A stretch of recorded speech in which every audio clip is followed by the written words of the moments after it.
সুপ্রভাত, কেমন আছো তোমরা সবাই? ত্রিপুরা থেকে আমি বান্টি নতুন আরও একটি ব্লগে তোমাদের সবাইকে জানাই অনেক অনেক ভালোবাসা। আজ হলো রবিবার আর এদিকে ঘুম থেকে উঠেই সকালে চা টিফিন খাওয়া শেষ। এদিকে কিন্তু রান্নাও বসিয়ে দিয়েছি। কেন বলো তো আজকে তাড়াতাড়ি রান্না বসিয়ে দিলাম? তার একটাই কারণ কালকে রাত্রিবেলায় আমি সবজিপাতি কেটে রেখে দিয়েছি, তাই জন্য সকাল সকাল কিন্তু রান্নাটা বসাতে পারলাম।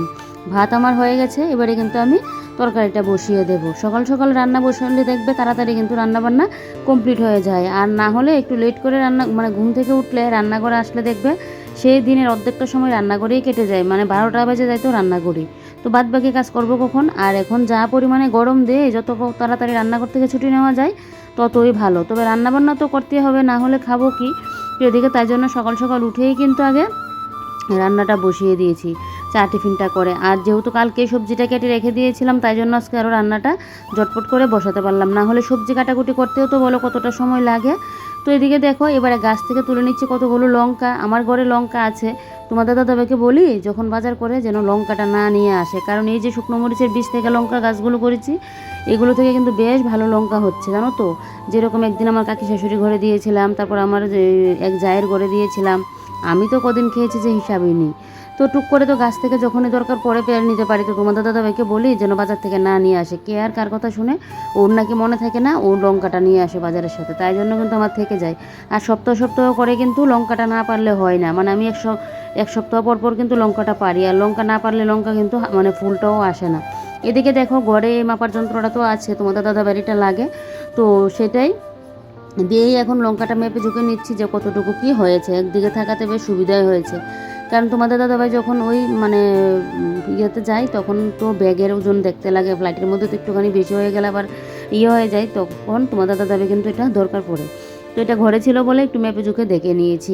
এদিকে আমার মশলা কষানো হয়ে গেছে, এবারে বাঁশকুড়ুল আর ঝিঙে তো কালকে কেটে বাপ দিয়ে রেখে দিয়েছিলাম। তার আগে কিন্তু ভাতের সাথে পটল ভাজিটাও করে নিয়েছিলাম। তো এদিকে এবারে দেখো শুটকি মাছের তরকারিটা হচ্ছে, এবারে দিয়ে রাখলাম ঢাকা। আর লেবু ছিল ঘরে 3টা, তো লেবুটাও একবারে কেটে রেখে দিয়েছি। কোনো কোনো সময় এরকম হয় কাটার জন্য আর খাওয়া হয় না, তো কাটা থাকলে দেখবে পাতে কিন্তু নেওয়া যায়। তো এদিকে তাই জন্য সবগুলো লেবুই কেটে নিয়েছি। আর এদিকে এবারে শশাটাও কেটে নিচ্ছি। শশাটা সেদিন আনা হয়েছে, এখন যদি না কাটি শশাগুলো দেখবে ফ্রিজেই নষ্ট হবে। ওই যে বললাম কাটার জন্য খাওয়া হয় না। কোনো কোনো সময় ইচ্ছে হয়, কিন্তু তখন খেতে বসবো তখন আবার কাটাকুটি করে বসতে জন্য আর ইচ্ছে হয় না, তাই জন্য এখন যেহেতু মনে হয়েছে তাই কিন্তু কেটে নিচ্ছি। আর এই যে গ্রেটারটা দেখতে পাচ্ছ, এটা দিয়ে যেরকম খোসা ছাড়ানোও সহজ, এরকম মাছের আঁশও কিন্তু ফেলতে খুব সহজ। আমি তো মাছ যদি না কেটে আনে আমি এটা দিয়ে কিন্তু মাছের আঁশটা আমি ফেলি, কারণ আমি ওই বসে বসে যে বটি দিয়ে মাছ কাটা ওটা তো আমি একদমই পারি না। যদিও বেশিরভাগ আমার ঘরে মাছটা কেটেই আনে, তারপরেও মাঝে মধ্যে কিছু কিছু মাছ কিন্তু না কেটে আনে, তাহলে ওই আঁশ এটা দিয়ে আমি কিন্তু ছাড়াই। আর এমনিতে যদি আঁশ ছাড়া যে মাছগুলো হয়, এগুলো যেরকম ট্যাংরা মাছ, পাবদা মাছ, এগুলো তো কাঁচি দিয়ে কাটতে পারি, কেজিগুলো যে হয়। তো এদিকে দেখো শশাগুলোর খোসাটা এবারে ছাড়িয়ে নিলাম। এবারে শশাটাকে পিস পিস করে নিই। এরকম অনেক আছে দেখবে, শশাগুলো পুরো ডিজাইনের মতো হয়ে কিন্তু বেরো, ওইগুলো দেখতে কিন্তু দারুণ লাগে। তো যাক, আমি এবারে নর্মাল করে কেটে নিয়েছি, কারণ আমার ঘরে তো আর কোনো হবে না, অতিথি আসবে না যে ডিজাইন ফিজাইন করে আমার শশাটা কেটে দিতে লাগবে। আর শশাটা খুব কচি, এরকম শশা হলে দেখবে খেতে 2-3টা একসাথে কিন্তু খাওয়া যায়। আমার বাপের বাড়িতে আগে কিন্তু আমাদের বাড়িতে বারাটিয়া যে ঘরগুলো তোমরা দেখেছিলে, এই জায়গাটার মধ্যে আগে শশা গাছ লাগানো হতো, কত যে শশা ধরতো। আর নতুন নতুন এরকম গাছ থেকে দেখবে শশা তুলে তুলে খেতে কিন্তু বেশ ভালো লাগে, কচি যে শশাগুলো হয়। তো এখন তো এখানে ঘর যেহেতু উঠে গেছে, তারপর এখানে ভাড়া দেওয়া হয়, তারপর তো এখানে আর কিছু করতে পারে না, এমনিতে খেতে। তো আমাদের ক্ষেত্রে যদিও শশাটা লাগানো হয় না। আর এদিকে দেখো যা পড়লো, তো এগুলো এখন ডাস্টবিনের মধ্যে ফেলবো, তাই জন্য পলিথিনটার মধ্যে নিয়ে নিলাম। নিয়ে এবার নিচে যে আমার একটা বালতি রাখা থাকে, ভাত তরকারি যা যা পরে এটার মধ্যে ফেলি, ওইটার মধ্যে ফেললাম। আর এদিকে বেসিনটা তো জানোই, ওই যে সপ্তাহে বললাম 2-3 দিন আমার পরিষ্কার করতে হয়। সেদিন একসাথে বাসনের টাল যে জমিয়ে রেখে দিয়েছিলাম, কালকের ব্লগে মনে হয় দেখেছিলে। তো এগুলো যেহেতু সারা রাত্রি ধরে ভিজানো ছিল, তারপর সকালেরও পড়লো, তেল তুল ছিল, তো তাই জন্য এত পরিমাণে ইয়েটা পিছলে পিছলে হয়ে আছে, হাত দেওয়ার আর ইচ্ছে হচ্ছে না। তো তাই জন্য কিন্তু আমার বেসিনটাকে এখন পরিষ্কার করতে হচ্ছে। সপ্তাহে 2-3 দিন কি, সপ্তাহে আরও বেশিও আমার ওই বেসিনটা পরিষ্কার করতে হয়। আর এরকম পিছলে পিছলে হয়ে থাকে। আর যাই হোক, আমার তো ভালোই লাগে না, কারণ আমার বাসন ধুতে গেলেই যেন একটা কীরকম লাগে। এই যে এখন এগুলো তুললাম, শশার খোসা, তারপর আরও কী কী পড়েছিল, এগুলো তুলতে গিয়েই যেন আমার কীরকম লাগছে। বেসিন যদি পরিষ্কার না থাকে আমার কাজ করতেও ভালো লাগে না। যাক, এদিকে আমার বেসিন তো পরিষ্কার করা হয়ে গেছে। এবারে তোমাদের দাদাভাই গেল ওইদিকে স্নানে, আর আমাকে বলছে এই মোটরের জলে সুইচটা দেওয়ার জন্য, কারণ জল নাকি শেষ হয়ে গেছে। যদিও অসুবিধা নয়, মানে অসুবিধা নেই, ভিতরের ট্যাঙ্কে জল দিয়ে তোমাদের দাদাভাই কিন্তু স্নানটা করে নিতে পারবে। এখন তো জলটা প্রত্যেক দিন তুলে রাখলেই ভালো, এই কথাটা তোমাদের দাদাভাই আমাকে সবসময় বলে, কিন্তু কে আর কার কথা শুনি ঠিকই, কিন্তু আমার মনে থাকে না প্রত্যেক দিন যে তুলবো। কয়েকদিন তুললে আবার দেখবো মাঝখানে একদিন তুলি না, তখনই এই সমস্যাটা শুরু হয়ে যায়। তো এদিকে দেখো এবার হাতাখুন্তি রাখার ইয়েটা আমি মুছে নিয়েছি। আর যেহেতু গ্যাসের সামনে আমার এই সুইচ বোর্ডটা, সবসময় এটাকে আমার পরিষ্কার করতে হয়। কোনো কোনো সময় তো আমার বাসন মাজার এটা দিয়েও কিন্তু পরিষ্কার করতে হয়, কসব্রাইটটা দিয়ে, কারণ এটা না একদম আঠালো আঠালো হয়ে থাকে, তাই পরিষ্কারটা করে রাখতেই লাগে। পরিপাটি সংসার দেখবে সবাই কিন্তু পছন্দ করে, প্রত্যেকটা মেয়েরই কিন্তু একটা দেখবে পরিপাটি সংসার, পরিপাটি গুছানো গোছানো সংসার দেখতে অনেকটাই ভালো লাগে। তবে সেই পরিপাটি সংসারের পেছনে অনেকটা খাটুনি শ্রম কিন্তু দিতে হয়, তাহলেই কিন্তু সংসারটা সাজানো গোছানো পরিপাটি থাকে। এদিকে দেখো এবারে এই ঘরে পাখাটা মুছে নিচ্ছি, এটা কালকে মুছতাম, তো কালকে আর মোছা হয়নি, তাই আমি কিন্তু আজকে মুছে দিচ্ছি। বেডরুমের তো ওই সোফার সাইডের পাখাটা আমি মুছতেই পারি না, যেহেতু আমি নাগাল পাই না।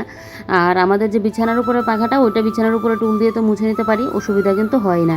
তো এদিকে এই পাখাটা মুছে তারপর এই যে এটার উপরে তো কটুকাটি আছে, এবার এই কটুকাটিগুলো কিন্তু, কটুকাটি বলতে ওই যে সাফের কোটো, তারপর একটার মধ্যে মনে হয় সর্ষে রাখা, একটার মধ্যে কী কী রাখা যেন, ওইগুলো মুছে দিচ্ছে। আর তোমাদের দাদাভাইকে বলছিলাম আমার ফ্যানাইলের কোটোটার মধ্যে ফ্যানাইলটা ঢালতে হবে, ফ্যানাইলটা শেষ হয়ে গেছে, এই কথাটা বলছিলাম। তো বলছে কালকে নাকি দিয়ে দেবে।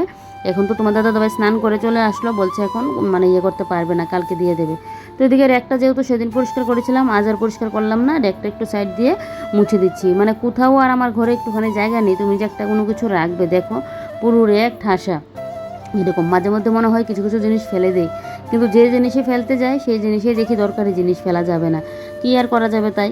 তো এদিকে দেখো র্যাকটা মুছে চলে আসলাম সোজা বাথরুমে। আমার একটা নাইটি, তোমাদের দাদাবার একটা প্যান্ট, তো এগুলো একটু স্রাব দিয়ে ভিজিয়ে রাখছি, আমি স্নানের সময় ধুয়ে দিতে পারবো। ওই সাথে সাথে স্রাব দিয়ে কাপড় সাথে সাথে ধুয়ে নেওয়া, ওইটা আমার ভালো লাগে না। তো আমি মানে স্রাবটা দিয়ে ভিজিয়ে যদি আধ ঘন্টাও না রাখতে পারি, তাহলে তো সেই স্রাব দিয়ে লাভ নেই বলো, একটুখানিও তো মানে করতে লাগবে। আর এক দুইটা কাপড় যেহেতু, তাই জন্য কিন্তু মিশিং আর দিলাম না, আমি একসাথে অনেক কাপড় জমিয়ে তারপরেই কিন্তু মিশিংয়ে দিই। আর সপ্তাহে যে একদম প্রত্যেক দিনই আমি মিশিং চালাবো এরকমটা কিন্তু আমি করি না, কারণ মিশিংটা আমি সপ্তাহে 2-3 দিন মানে যাবত করি, কারণ হিসাবটা তো করতেই লাগবে বলো। আর এদিকে ইন্ডাকশানেও রান্নাবান্না করি, কারেন্টের বিল তো কতগুলো আসবে, তাই হিসাবটা কিন্তু করে চলতেই হয়। ওই একসাথে কাপড় জমিয়ে তারপরে কিন্তু আমি ইন্ডাকশানের মধ্যে দিই। আর যদি হাতে গোনা কয়েকটা কাপড় হয়, তাহলে তো এগুলো আমি মানে হাত দিয়ে কাছে দিই। এদিকে দেখো গাছে তো বিলাতি দিনপাতা নেই, একটা গাছ শুধু, তো ওই 2টা পাতা পেলাম, 2টাই নিয়ে আসলাম, কারণ এটা বাঁশকুড়ের মধ্যে দিলে বাঁশকুড়ের মানে টেস্টটা যেন আরও দুর্দান্ত লাগে। তবে বাঁশকুড়ের মধ্যে যদি একটু কাঁঠালের বিচি দিতে পারতাম তাহলে আরও ভালো ছিল। আমি তো এটার মধ্যে আলু, তারপর বাঁশকুড়ুল ঝিঙে দিয়ে কিন্তু করেছি। এই রান্নাটাকে আমার মায়ের হাতে খেতাম, মানে এতটা টেস্ট করতো, সেই মায়ের হাতের যে টেস্টটা, ওই টেস্টটা যতই রান্না করি না কেন তবেও কিন্তু পাই না। তবে আমারটাও দুর্দান্ত হয়, মায়ের হাতেরটা যেন আরও আলাদা একটা টেস্ট ছিল। রান্নাই এরকম একটা জিনিস, যার যার হাতে দেখবে আলাদা একটা টেস্ট যেন হয়। তোমার হাতের টেস্ট আমার হাতের টেস্ট কিন্তু সেম হবে না। রান্নাবান্না কমপ্লিট, এবারে হলো গিয়ে খাওয়া দাওয়ার পর্ব। রান্নাঘর আজকে তেমন বেশি কাজ ছিল না, যা কাজ ছিল কাজ করে নিয়েছি, কারণ সকাল সকাল কাজ করে রান্নাঘর থেকে বেরোতে পারলেই ভালো। যত রোদ উঠে গরমটাও বেশি লাগে, আর এখন যেহেতু গরমকাল আর গরমটা বেশি পড়ছে, তাই জন্য ব্লগে দেখবে আমি প্রত্যেক দিন শুধু বলছি গরম লাগছে গরম লাগছে, কারণ গরম তো লাগছে, তাই কিন্তু বলছি। তো এদিকে এখন ভাতটা বেড়ে নিলাম, এদিকে এখন খাওয়া দাওয়া হবে। আর আজকে আমি এখন তোমার দাদাভাইয়ের সাথে একসাথে খাওয়া দাওয়াটা করে নেব। ফেনাইল দিয়ে গড় মুছি, তারপর ও যেন মাছি কোথা থেকে আসে, বেশি মাছি না থাকবে না, ওই 1-2টা মাছি, আর মাছি আসলেই আমার মাথা পুরো গরম হয়ে থাকে। তো আজকে রান্নাবান্না একদম সিম্পল রান্নাবান্না, আজকে শুধু পটল ভাজি, আর এদিকে করেছি বাঁশকুড়ুল ঝিঙ্গে দিয়ে শুটকি মাছ দিয়ে করেছি। কালকে আমার শুটকি মাছ খাওয়ার খুব ইচ্ছা হচ্ছিল, তো কালকে নিয়ে আসলো, কালকে আর শুটকি মাছ করিনি, তো ভাবলাম যে না সকালের দিকেই করবো, তাহলে আমার দুবেলা চলে যাবে। আবার রাত্রিবেলায় করব, রাত্রিবেলায় হবে, আবার সকালবেলায় একবেলা যাবে, আবার একটা কিছু করতে লাগবে, তো তাই জন্য সকালবেলাই করলাম। আর এদিকে সকাল সকালে রোদ, আর দেখলেই তো সকালবেলা উঠে গাছ থেকে কতগুলো লঙ্কা তুললাম। তার আগে আমাদের চাটা খাওয়া হয়ে গিয়েছিল, চাটা খেয়ে ভাত বসালাম, তারপর সবজিপাতি কালকে কেটে নিয়েছি, তাই জন্য আজকে রান্নাবান্নাটা তাড়াতাড়ি হয়ে গেছে। আর সবজিটা কাটা না থাকলে দেখবে রান্নাও কিন্তু মানে লেট হয়। তো ওইদিকে আগে খাওয়া দাওয়ার পর্ব শেষ করি, তারপর যা বাসন কুসন এখন করাটা, আর আমাদের খাওয়ার থালাগুলো, তো ওইগুলো ধুয়ে তারপরে এই ঘর গিয়ে এই ঘর মানে করবো, ফেসবুকে ভিডিও পোস্ট করতে লাগবে, তো এগুলো করবো। তো চলো হ্যাঁ এবারে খাওয়া দাওয়াটা করি। কে যাইছে মা, সোনামণি আয় না দালি লইছে, তাই আমার ধরে রাখছে, আমি ছুটতে পারি না। আরে আমি আপনার সময়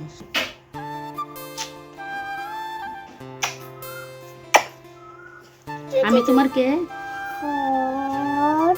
আমি তোমার কে? মর্নিং। আর তুমি আমার?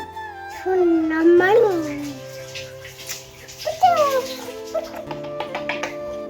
আচ্ছা চলো ছোট কথা চলো চলো। এদিকে খাওয়া দাওয়ার পর্ব তো মিটলো, তোমাদের দাদাভাইও চলে গেল, আর আমার তো খেতে বসলে আস্তে ধীরে খেতে হয়, আমিও তো ঝটপট করে খেতে পারি না। আর জানো তো আমার একটা কী বাজে নেশা হয়েছে, আমি যখনই একা খেতে বসি তখন আমার মোবাইল দেখে দেখে আমার খেতে হয়, না হলে যেন আমার খাবারটা আমি ঠিকঠাক খেতে পারি না, হজমটা যেন আমার ঠিকঠাক হয় না। আর যদি আমার মানে মোবাইলটা দেখে দেখে খাই না, তাহলে এক মুঠো ভাত আমি বেশি খেতে পারি, না হলে এমনিতে যদি খাই তখন তো ভাত আমি বেশি খেতে পারি না। কিন্তু আবার তোমার দাদা দাবার যখন সঙ্গে থাকে তখন তো মানে একসাথেই খেয়ে নিই, বা কোনো কোনো সময় মোবাইল দেখতে দেখতেও খাই। তো সকালটা তো একসাথে বেশি মানে খাওয়া হয় না বেশিরভাগ, তোমাদের দাদাভাই যেহেতু আগে খেয়ে চলে যায়, আমার পরে একাই খেতে হয়, তাই জন্য মোবাইল দেখতে দেখতে কিন্তু খাই। আর দুপুরের খাওয়াটাও মানে একসাথে হয়, কোনো কোনো সময় হয় না, কিন্তু রাতের খাবারটা কিন্তু একসাথে আমাদের হয়।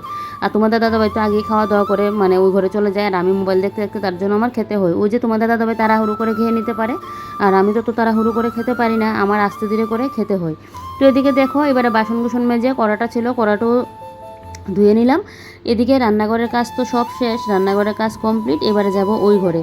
যদিও ওই ঘরে বেশি একটা কাজ নেই, বিছানাপত্র আমার তোলাই আছে, অতটাও কাজ নেই, শুধু এখন ঘরটা একটু ঝাড় দেবো, আর একটুখানি ওই সোফাগুলো একটু আমার পরিষ্কার করতে লাগবে, বেশ অতটুকুই। আর আমি এদিকে দেখো মানে ঘরের কাজগুলো করছি, আর এদিকে কিন্তু ও যা আছে ওর সাথে আমি কথা বলছিলাম। ও কিন্তু ওই যে দেখলে না আসলো, যে ও এদিকে খেলাধুলা করছিলাম যখন খেতে বসেছিলাম, ও কিন্তু সুন্দর খেলছিল। তো এদিকে দেখো আমাদের এখানে আসছে আবার বৃষ্টি, যেই না খাওয়া দাওয়া করে এই ঘরে আসলাম, এদিকে দেখি এখন বৃষ্টি আসছে জোর কদমে, মনে হচ্ছে তুফান আসবে। তো এখন তো বৃষ্টি তুফানের দিনই, বৃষ্টি তুফান তো আসবে বলো। আর দেখো ওর অবস্থা, ওইদিকে আবারও বাইরে চলে আসলো, বসছে মানে বৃষ্টি দেখতে নাকি এসেছে।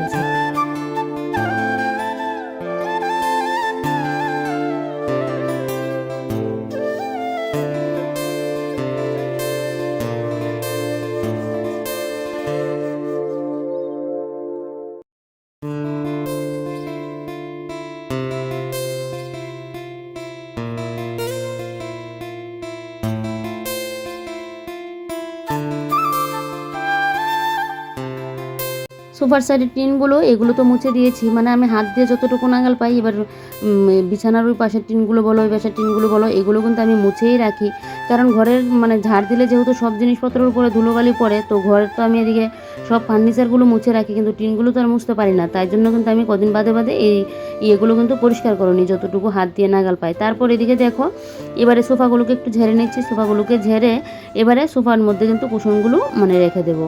আর এদিকে কবে ধরে ভাবছি যে কুশনের কভারগুলো চেঞ্জ করব, মানে এখন ঘরে সেলাই মেশিন আছে, তারপরেও আর করা হচ্ছে না, মানে করব ভাবি কিন্তু করা আর হচ্ছে না। তো এদিকে দেখো এই যে এই সোফাটা এখন ঠিকঠাক করে নিচ্ছি, দেখি কদিন বাদে সোফার কাভারগুলো একটু চেঞ্জ করতে পারি কিনা।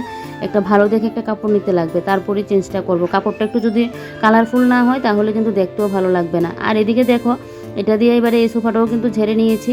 একটা সময় আমি তো বিছানা ঝাড়ু দিতাম নারকেল ছড়ার যে ঝাড়ুগুলো হয় ওইটা দিয়ে, আর এই প্লাস্টিকের এটা আনার পর আমি ঝাড়ুই দিতে পারতাম না। আর এখন আমার এটা ইউজ করতে করতে এতটা সুবিধা হয়ে গেছে, মানে খুবই ভালো লাগে এটা দিয়ে আমার ঝাড়ু দিতে।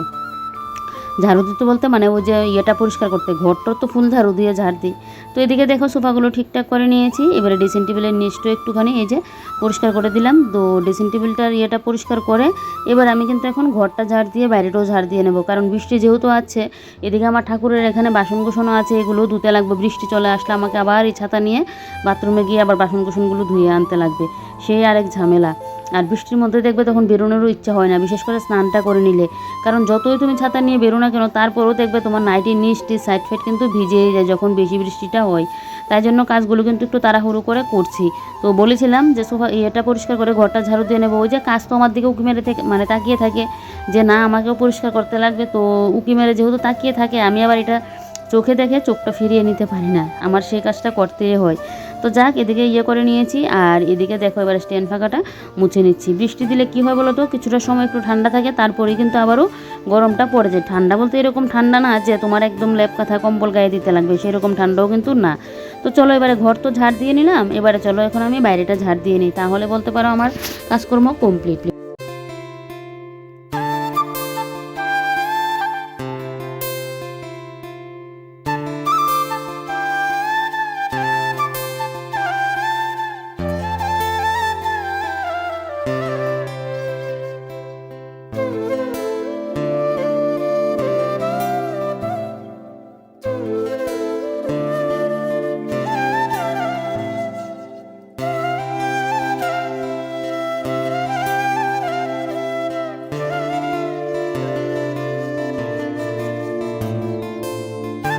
ঘরদোর গুছানো গাছানো, ঘরদোর ক্লিন করা কমপ্লিট। এবারে চলে যাব স্নানে। আর এদিকে দেখো ঘড়িতে বাজে এখন ঠিক 12টা বাজতে 10 মিনিট বাকি। এদিকে স্নানের কাপড় চোপড় নিয়ে নিলাম এই যে। তো চলো এবারে টুক করে স্নানটা করে আসি। আর স্নান করতে গিয়ে আজকে আর লেট করলাম না, ঝটপট করে স্নানটা করে এসেই ঠাকুরের বাসন কুসন ধুইয়ে এই জায়গাটা মুছে নিলাম। মুছে নিয়ে এবারে দেখো আমি এখন বসে পড়লাম কিন্তু পুজোটা দিতে। সারাদিনের এই যে সময়টা এটা যেন আমার বেশ ভালো লাগে, মানে পুজোটা দিতে পারলে যেন সে আলাদা একটা শান্তি মনে আসে। তবে সকাল সকাল পুজোটা দিতে পারি না জানো তো, কোনো কোনো দিন দেখবে সকাল সকাল পুজোটা দিই, তবে এটা খুব কমে হয়। কোনো একটা ভালো দিন থাকলে তখনই আমি দিই, না হলে আমার সব কাজকর্ম শেষ করে তারপরে কিন্তু পুজোটা দিই। ওই পুজো দিতে এসে যে 5টা মিনিট হংবং ছং করে আমি পুজোটা দেওয়া, ওইটা আমার ভালো লাগে না। পুজো দিতে এসে যদি একটু আস্তে ধীরে করে একটু সময় লাগিয়ে পুজোটাই না দিতে পারি, তো মানে তাড়াহুড়ো করে, তাহলে আমার ভালো লাগে না। একটু আস্তে ধীরে আমার পুজো দিতে লাগবে। তো যাক, এদিকে আমার পুজো দেওয়া তো কমপ্লিট। মাঝে আমাদের এখানে কিন্তু বৃষ্টিও হয়ে গিয়েছিল। এবারে দেখো বৃষ্টিটা কমলো, তো এদিকে এবারে কাপড়গুলো মেলে দিচ্ছি। যেহেতু রোদটা উঠেছে তো ভাবলাম যে না কাপড়গুলো মেলে দিই, যেহেতু বৃষ্টি নেই কাপড়গুলো মেলে দিই। একদম ঝুমঝুমিয়ে বৃষ্টিটা কিন্তু এসেছিল, কিন্তু এইরকম ভাব করেছিল মনে হচ্ছিল অনেকটা ঝড়ও হবে, তো ঝড়টা হয়নি, ওই বৃষ্টিটাই দিয়েছে। বৃষ্টিটা দিলে একটু ভালোই লাগে কিছুটা সময়, আবারও দেখবে এই রোদটা যে দিয়েছে আবারও কিন্তু সেই একটা গরমে পড়ে যাবে। তো এদিকে দেখো এবারে নাইটি ফিটিগুলো মেলে দিচ্ছি, না হলে এগুলোকে এখন আমার ঘরে মেলে দিতে লাগতো। আর যেহেতু হাতে গেছেছি তার জন্য কি হয় বলো তো, পাখার নিচেও আমি দিতে চাই না, ফার্স্টে জলটা ঝরলে তারপরে দিই। না হলে তো আবার খাটের স্ট্যান্ডের মধ্যে যদি তুমি ভিজে জিনিস নিয়ে দাও না, তাহলে খাটের স্ট্যান্ডগুলো কিন্তু একদম পুরো কালো কালো হয়ে যায়। আবার ওই মেশিনে যদি গেছে মানে ড্রাই করে দিতাম তাহলে আবার অসুবিধা ছিল না। তো যাক, এখন তো মনে হচ্ছে রোদটা দেখে যে না রোদটা থাকবে, বৃষ্টি আর আসবে না, মানে আকাশের মুখটা যে ভার হয়েছিল ওইটা কিন্তু কেটেছে, তো এখন আর কিন্তু এই মুহূর্তে বৃষ্টিটা আসবে না। তো তাই জন্য কাপড় চোপড়গুলো মেলে দিলাম, দিয়ে তারপরে ঘরে এসে এবারে চুলটা আঁচড়ে নিচ্ছি। সকালবেলায় উঠে তো আর পরিপাটি হতে পারি না, ঘুম থেকে উঠেই একদম চুলটা উপরে করে বেঁধে, মানে চুল যে আঁচড়ে বাঁধবো এটা আর হয় না, একদম রান্নাঘরে ছুটে যায়। তো তাই জন্য এবারে চুলটা একটু ভালো করে চুলে জটটা ছাড়িয়ে নিচ্ছি। আমার যেহেতু কার্লি চুল, চুলে না জট বেঁধে যায় তাড়াতাড়ি। আর দেখো চুলগুলো কিছুদিন আগে কেটেছিলাম আবারও লম্বা হয়ে যাচ্ছে, তবে একদম পুরো কার্লি হয়ে গেছে, স্ট্রেটের আর কিছুই নেই। সামনের চুলগুলো যেন তাড়াতাড়ি আর বড় হতে চাইছে না, আমার অসুবিধা হয়। গরমের মধ্যে যদি এই সাইড হয়ে মানে চুলগুলো পড়ে থাকে না, একদমই ভালো লাগে না। আর পিছের চুলগুলোর অবস্থা একবার দেখো। যাই হোক, এদিকে এবারে চুলটা আঁচড়ে সিঁদুরটা পরে তারপর করবো আমি মানে রেস্ট। এখন আর তেমন কাজ নেই, আর মোবাইলের কাজ যদি একটু করলে করবো, আর যদি একটু ঘুম আসে তাহলে তো ঘুমিয়ে থাকবো। আর জানো তো এই কদিন যাবত আমার এত পরিমাণে চুল উঠছে, মাঝখানে চুল ওঠাটা বন্ধ হয়ে গিয়েছিল। চুলের যত্নও তো করতে হয়, জিনিসপত্র এনে রেখে দিয়েছি কিন্তু যত্নপাতি আর করি না। যখনই ভাবি না একটু যত্ন করবো 1-2 দিন, তারপরে সব একদম শেষ, আর যত্নপাতি করিও না। যাই হোক, চলো আজকের ব্লগটা এখানেই শেষ করি। তোমরা সবাই ভালো থেকো, সুস্থ থেকো, সাবধানে থেকো। ভিডিওটা ভালো লাগলে লাইক কমেন্ট আর শেয়ার করতে ভুলো না। নতুন কোনো বন্ধু আমার চ্যানেলে এসে থাকলে আমার চ্যানেলটাকে সাবস্ক্রাইব করে পাশে থেকো। তো তোমরা অবশ্যই কমেন্ট করবে, কারণ তোমাদের কমেন্টগুলো পড়তে কিন্তু আমার খুব খুব ভালো লাগে। তো চলো, বাই বাই।